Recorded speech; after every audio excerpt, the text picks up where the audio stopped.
Operation lotus की है, सुक्खू कह रहे हैं ऑपरेशन लोटस है।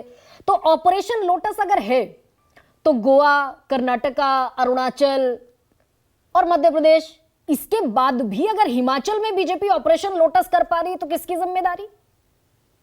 देखिए, पहले तो मैं अपने मित्र राजीव रंजन जी को साधुवाद दूंगा कि उन्होंने एनडीए में रहते हुए भी बड़ी कोशिश की है कि अपनी बात वो थोड़ी तटस्थता से, निष्पक्षता से कह सके। ठीक है, उनकी मजबूरियां हैं, आज वो बहुत खुल के नहीं बोल सकते, लेकिन फिर भी उन्होंने ये माना कि प्रबंधन जो है। अब वो प्रबंधन एक ऐसा शब्द है, व्यापक शब्द है कि उसमें आर्थिक प्रबंधन, राजनीतिक प्रबंधन, तंत्र का प्रबंधन, बहुत सारे उसमें उसके आयाम हैं। तो अब वो प्रबंधन शब्द में सब आ जाता है। अब आप हिमाचल की अगर बात करें तो सुप्रिया जी की बात से सुप्रिया जी ने माना है इस बात को कि भाई उनकी पार्टी से चूक हुई। अब उन्होंने उसको एक राजनीतिक आयाम दिया कि वो नहीं मानती, सोचती थी, या कांग्रेस पार्टी नहीं सोचती थी कि भारतीय जनता पार्टी इस हद तक जाएगी। लेकिन हद नहीं होती है, जब प्रबंधन होता है तो उसमें कोई हद नहीं होती है। जिस दिन भारतीय जनता पार्टी ने 25 विधायकों के बावजूद अपना उम्मीदवार खड़ा किया, उसी दिन सुप्रिया जी और उनकी पार्टी को समझ जाना चाहिए था कि वो भारतीय जनता पार्टी जो मध्य प्रदेश, कर्नाटक, महाराष्ट्र के तमाम अनुभवों और राजस्थान में विफल प्रयोग करते करते, तो जब वो ऑपरेशन लोटस अजय कर रही है तो खाली उसने सिर्फ नाम के लिए उम्मीदवार नहीं खड़ा किया है। इसका मतलब जो है, मैं अभी हिमाचल की बात कर रहा हूँ कि इसका मतलब वो कुछ ना कुछ करेंगी। देखिए, अभी प्रबंधन की बात जो की, प्रबंधन कर्नाटक में किया कारण क्यों, वहां भी एक उम्मीदवार फंसाया, लेकिन वहां डीके शिवकुमार और सिद्धारमैया ने प्रबंधन करके न सिर्फ अपने जीत सुनिश्चित की, बल्कि भाजपा से क्रॉस वोटिंग करा ली। अशोक गहलोत ने प्रबंधन कर लिया और अपनी सरकार बचाए रखी, कमलनाथ प्रबंधन नहीं कर पाए, इनएक्टिव सरकार चली गई। तो बहुत कुछ निर्भर करता, और ये पहली बार, मतलब जहाँ मेरे 40 साल के पत्रकारी जीवन में, और न मुझे पिछला को याद कर पड़ता है कि जहां सरकार हो जिस पार्टी की और उस पार्टी का उम्मीदवार हार जाए इतने बड़े अंतर के बावजूद। ये मतलब हिस्टोरिकल है मेरे हिसाब से। मुझे कोई याद नहीं आता उदाहरण कि सरकार रहते हुए और इतना बड़ा बहुमत रहते हुए, 25 और 43 का बहुमत होते हुए भी उम्मीदवार हार जाए। तो तैयारी उत्तर प्रदेश में समाजवादी पार्टी का उम्मीदवार हारा क्योंकि वहां सरकार नहीं थी उनकी। अगर अखिलेश जी की सरकार होती तो मैं दावे के साथ कह सकता हूं उनका उम्मीदवार नहीं हारता। न मनोज पांडे छोड़ के जाते और न ये कोई छोड़ के जाते। तो ये अगर अखिलेश मुख्यमंत्री होते, हिमाचल का ये हिमाचल की विफलता है मुख्यमंत्री सुखविंदर सिंह सुक्खू की। भाई उनके राज्य से हरियाणा पुलिस विधायकों को उठा ले जाए तो काहे के मुख्यमंत्री है वो? अगर किसी मुख्यमंत्री के राज्य से दूसरे राज्य की पुलिस उसके विधायकों को ले जाए, जैसा आरोप लगा रही है कांग्रेस पार्टी कि उन्होंने अपहरण कर लिया, तो काहे के मुख्यमंत्री है? अरे आपकी पुलिस, आपका खुफिया तंत्र, आपका प्रशासन, आपका सब कुछ क्या कर रहा था? काहे के मुख्यमंत्री आप? तो ये तो मुझे लगता है कांग्रेस हाईकमान को सोचना चाहिए, इतनी बड़ी विफलता। अच्छा, और अच्छे खासे ये जो 2 दिन में हुआ विनोद जी, इससे क्या 2024 के चुनाव का कोई आईना अक्स, तैयारियों का एक लिटमस टेस्ट कुछ दिख रहा है क्या? देखिए, 2024 के चुनाव आते आते, देखिए भारतीय जनता पार्टी में एक कमेटी है, alliance joining committee. Congress party में एक अलायंस कमेटी है जो इंडिया अलायंस साथ बनी हुई है, और नेशनल अलायंस कमेटी, और भारतीय जनता पार्टी में एक ज्वाइनिंग कमेटी है। अब मतलब उन्होंने बाकायदा, जैसा कि तुहिन जी कह रहे थे, लंबी कतार है लोगों के आने के लिए। अब उस लंबी कतार में वो एक क्या कहते हैं, एक छलनी लगा करके देखते हैं कि भाई कौन उनके योग्य है, विनेबल है, अनलायक है, क्षमता है, और उसका लेते हैं। तो वहाँ ज्वाइनिंग कमेटी है। तो चुनाव आते आते ये संदेश दे देना है कि देखिए, हर दल से, खासकर जो दल सत्ता से बाहर हैं, विपक्ष में हैं, जो बीजेपी के साथ नहीं है, भागदड़ मची हुई है एनडीए में और बीजेपी में आने में। और जिसको जहां मुफीद होता है, अब मिलिंद देवड़ा को, अब ये बाकी पार्टियों पर आ गया की पार्टी मुफीद थी तो वहां चले गए। अलग अलग पार्टियों पर ओनस आ गया कि भैया अपने को संभाल कर रखना भी आप ही की जिम्मेदारी है। अब बिल्कुल, ये तो अपने घर में ताला लगा के रखना तो उसी की जिम्मेदारी होती है, घर के मालिक की, कि घर चारों ओर से चौर से सुरक्षित हो। ये जिम्मेदारी अखिलेश जी की भी थी समाजवादी पार्टी के मामले में, ये जिम्मेदारी कांग्रेस पार्टी की भी थी। तो सुप्रिया जी, और जो जिम्मेदारी कर्नाटक के नेताओं ने निभा ली, हिमाचल के नेता नहीं निभा पाए। तो कहीं ना कहीं ये कांग्रेस पार्टी के लिए आत्मचिंतन और आत्ममंथन का विषय है। खाली ये कहने से काम नहीं चलेगा सुप्रिया जी कि हम ये नहीं सोच सकते थे कितना नीचे चले जाएंगे या इतना ऊपर चले जाएंगे। सुप्रिया जी, जब राजनीति हो रही है तो नीचे ऊपर की बात नहीं है, ये 2 लड़ाइयां, ठीक है सर, फैक्टर है। मैं लौटूंगी दोबारा। राज्यसभा की तो एक छोटा सा, मान लीजिए एक छोटी सी विंडो खुली थी, अब तो बड़ी लड़ाई में आपको जाना है 2024 में। और प्रबंधन की बात राजीव जी कह रहे हैं, चुनाव प्रबंधन, सुप्रिया जी, कितनी मजबूत इन सारी परिस्थितियों में आपको अपनी लड़ाई दिखती है अब? मुझे थोड़ी सी विडंबना लगती है, और विडंबना इसलिए लगती है क्योंकि 2024 आते आते 2014 से जो शुरू हुआ, लोकतंत्र का जिस तरह से चीरहरण हुआ, उसको प्रबंधन कह देना, उसको चाणक्य नीति कह देना, उसको भाजपा का रूथलेस पॉलिटिकल मशीन कह देना, तो एक बात है। लेकिन सिक्के का दूसरा पहलू यह है कि इस तरह से मताधिकार का दुरुपयोग, इस तरह से एजेंसीज और पैसे के बल पर, प्रलोभन के बल पर लोकतंत्र को शनय शनय छीड़ कर देने का काम भारतीय जनता पार्टी ने किया है। इसकी जितनी बुराई की जाए उतनी कम है। आपने कहा लोकसभा की तैयारी बड़ी वाजिब है, और मैं अपने सपा के साथी की एक बात से पूरी तरह सहमत हूं कि जो छोड़ कर गए हैं वो लोग हैं जो विचारधारा की इस लड़ाई में शायद विचारधारा के साथ ही नहीं है, जो पिछड़ों, दलितों, आदिवासियों का भला नहीं चाहते हैं, जो रोजगार पर युवाओं की सुनना नहीं चाहते हैं, जो नहीं चाहते हैं कि महंगाई पर बात हो, जो नहीं चाहते हैं आर्थिक असमानता पर चर्चा हो। अगर सत्ता की लोलुपता में आप भारतीय जनता पार्टी के साथ खड़े रहने के लिए तैयार हैं, तो प्रभु कल का इंतजार मत कीजिए, आज चले जाइए। मनोज, ये वाकई ठीक है सुप्रिया जी, मनोज क्या वाकई सत्ता लोलुपता है?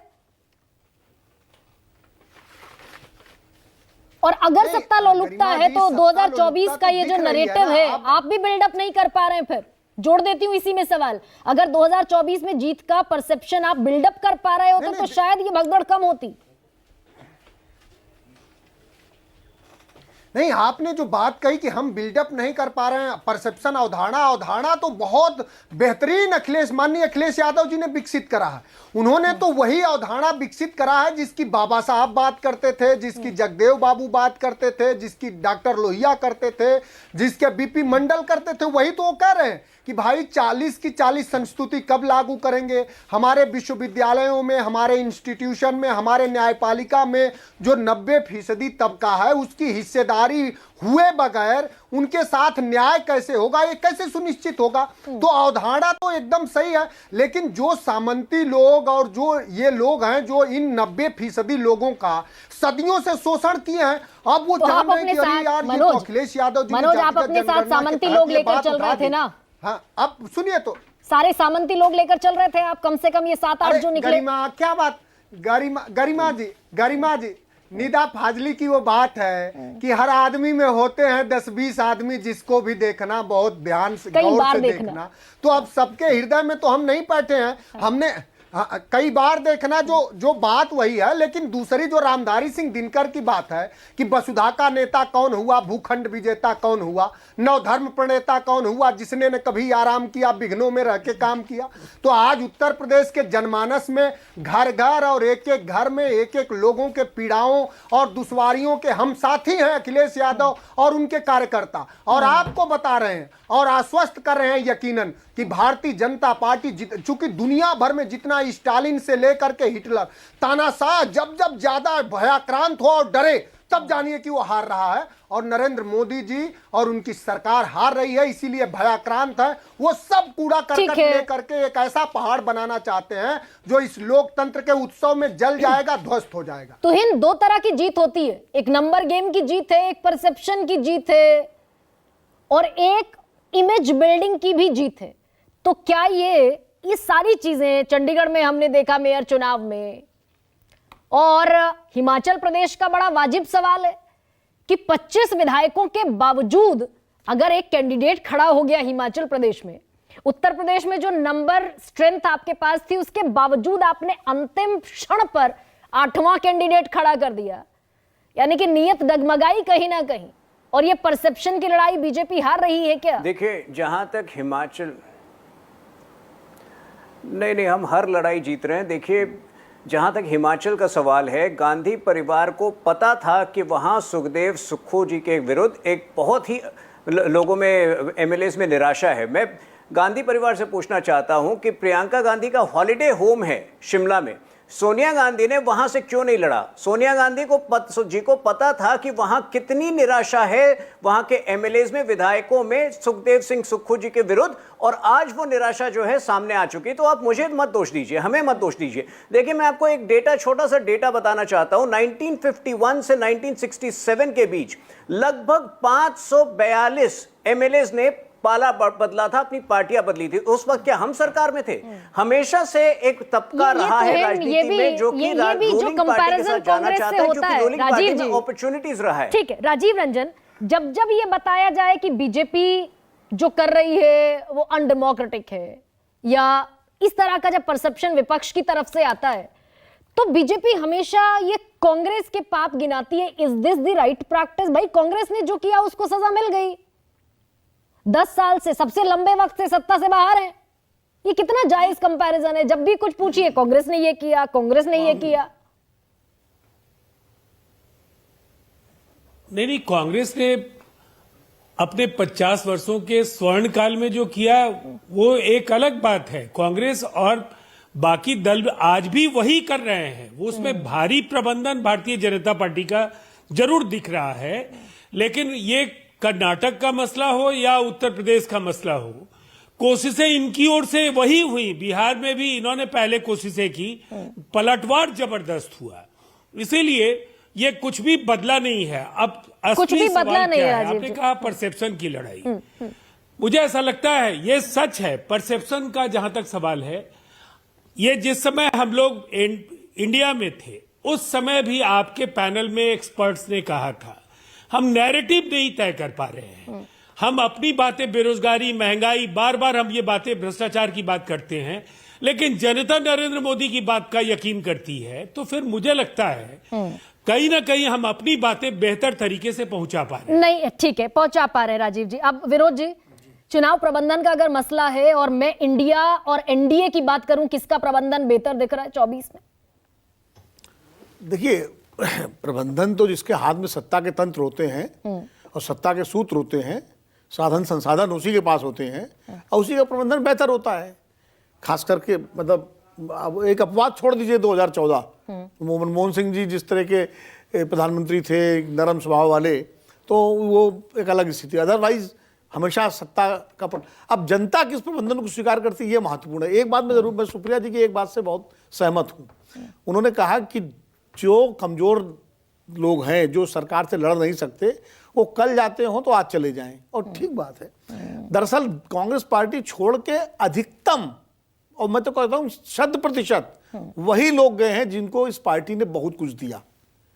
वो गुलाम नबी आजाद से लेकर ज्योतिरादित्य सिंधिया और मिलिंद देवड़ा और कमलनाथ जी जाते जाते बच गए, अभी रह गए, जितने सुष्मिता देव, जो प्रियंका चतुर्वेदी, जो जहां गया। लेकिन सर, लड़ाई तो कमजोर हुई ना। नहीं, मैं बात कर रहा हूं, मैं पूरी बात सुनिए। वही गए हैं जिनको पार्टी ने बहुत कुछ दिया, और रह कौन गए हैं? जिनको पार्टी ने कुछ नहीं दिया, वो आदमी झंडा थामे है।